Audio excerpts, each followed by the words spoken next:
Hey guys, today I'm going to be refilming my book talk for The Windfall by Diksha Basu.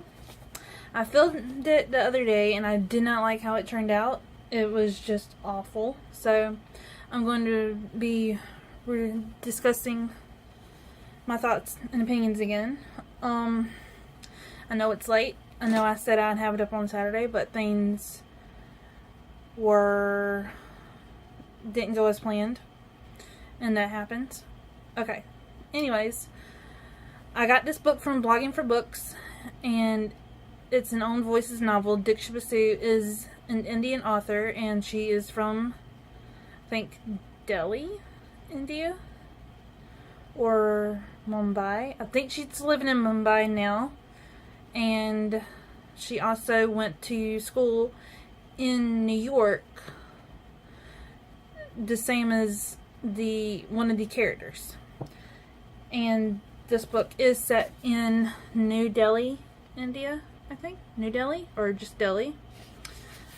It's a cute little book. I'm going to read the end flap of the synopsis, and then I'll tell you my thoughts and opinions on it.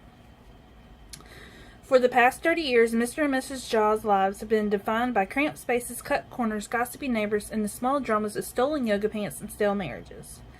They thought they had settled comfortably into their golden years, pleased with their son's acceptance into an American business school. But then Mr. Jha comes into an enormous and unexpected sum of money and moves his wife from their housing complex in East Delhi to the super rich side of town, where he becomes eager to fit in as a man of status. Skinny ties, hired guards, shoe polishing machines, and all.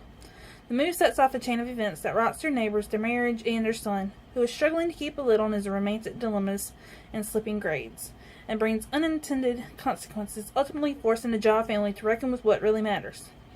Hilarious and wise, the Windfall illuminates with warmth and charm the precariousness of social status, the fragility of pride, and above all, the human drive to build and share a home. Even the rich, it turns out, needs to belong somewhere. Now, I think I gave this book a 3 stars. I really enjoyed it. It made me laugh. It also confused me a little bit, and it made me a little irritated at times. So, Mr. and Mrs. Jha has just come into a huge sum of money. Mr. Jha made a startup website and he sold it, and that's how this whole story begins. They are moving out of their housing complex that they've been in pretty much their whole marriage, and their son Rupak is in business school in New York, and Mrs. Jha wants to keep everything the same, but also have this new life. Mr. Jha is going freaking bananas, spending money here and there, buying a brand new car with air conditioning. He bought a shoe polishing machine, and he bought a new sofa with embedded crystals in it. He's buying all this stuff, and he's saying, oh, wouldn't this be better than this be better? Like, he's flaunting his money, and he's trying to be something. He's trying to fit in and basically spend all his money to be shown that he actually has something when he just started getting this money. And Mrs. Jha wants to keep tradition. She wants to get her son to graduate and then come back to India so she can baby him and take care of him in his growing up until they arrange a marriage for him to get married, to get a wife, and they find a girl for him. Speaking of that, Mrs. Jha wants Rupak to find a nice Indian girl, and Mr. Jha wants him to settle down with a blonde-haired, blue-eyed American girl so he can gloat about it and saying, oh, look, my son, he's in America. He came back with an American girlfriend that he's going to marry. And so his attitude towards, oh, look what I look at this, look at that, I'm better than you. It kind of got me irritated. This book has many points of views. There's Mr. and Mrs. Jaw, the neighbor Mrs. Ray, who is Mrs. Jaw's only friend, most likely, in the housing complex. Rupak, and Mr. and Mrs. Chopra, the new neighbors in the wealthy neighborhood. Now, I want to start talking about Rupak. Now, Rupak is not a great student, and he's not an unlikable character, and he's not a likable character. He's an okay character. He wants this and that. He doesn't like the idea of his parents coming into all this money because it's changing them, obviously. And Rupak is failing his classes. He's on probation, and he can't tell his parents about it. He does have an American girlfriend. Her name is Elizabeth.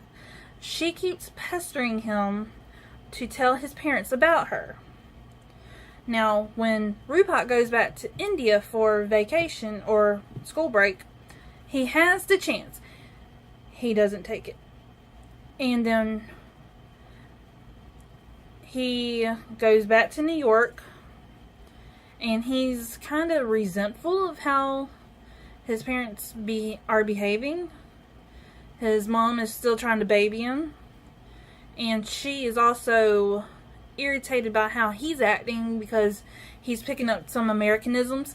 He's not calling her ma, but he's calling her mom.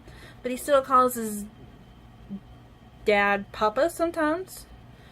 He's calling his parents Mom and Dad, where he was call them Mom and Papa. He's not anticipating their future trip to New York to go see him at school. He's kind of regretting, or not regretting, but he's kind of like not ready for them to come see how he's living, and he doesn't want them to embarrass him. And so he finds a new friend, an Indian girl, who happens to be Mr. Gupta's niece. Now, Mr. Gupta is one of the people who live in the housing complex where the Jaws are moving from.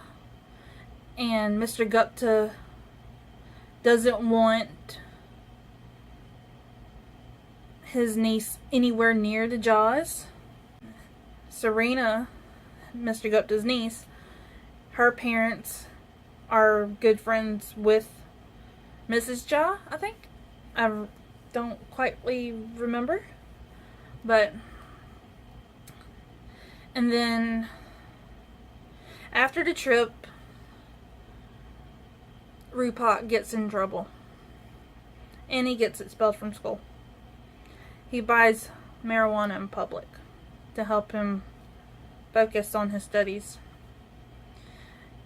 Serena doesn't want nothing to do with him. Elizabeth cuts him out of her life. And the only thing that he wanted to do was to go to Elizabeth's home state, which is Florida, and visit her parents. And her parents know all about him. Elizabeth has already told her parents all about Rupak, and they want to meet him. But that's kind of a shitty deal since Rupak hasn't mentioned Elizabeth at all. And Mr. Jha and Mrs. Jha don't know a thing about her. They don't even know that she's existing. So, anyway, then Mr. and Mrs. Jha move to their new house. They get all this and that. Mr. Jha meets his new neighbor, Mr. Chopra. Right from the beginning of their meeting, they try to one-up each other. Mr. Chopra: I'm a member of the club. Are you? You should go. Mr. Jha: my son's in America studying business. Mr. Chopra: oh, my son's a poet. He just stays at home. I take care of him. They're constantly one-up each other all the time. And then this is the part where I was not liking the book so much.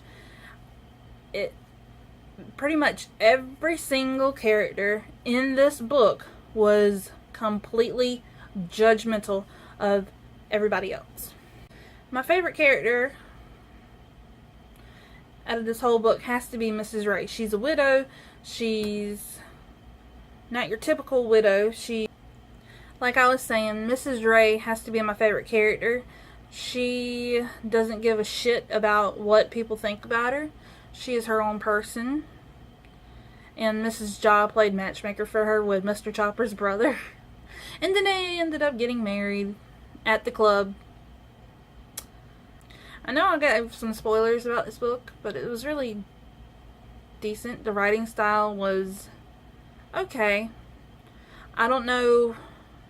In some parts there seemed like there was grammatical errors, but maybe that's how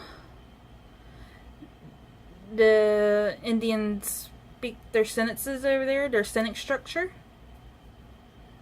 I don't know if it was a grammatical error made by the editing, or if the author intended to make it like that.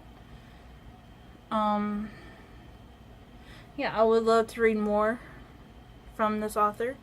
If she could do another book with these characters, that would be great. And I decided to read this book because I started the Around the World in 80 Books challenge back in January, and since this book is set in India, I figured it would cover that country and tick it off my list. And I will be doing a video on that, and I'm not going to be done with that challenge this year, but I will hopefully, my goal is to finish it next year, but at the end of this year I will do a video on the countries I have done and the books I read for it, and I will give like a little brief review for those. So that's it. I hope you enjoyed this video. I'm not going to refilm it, that's for sure. And please give it a like and subscribe, and I will see you later.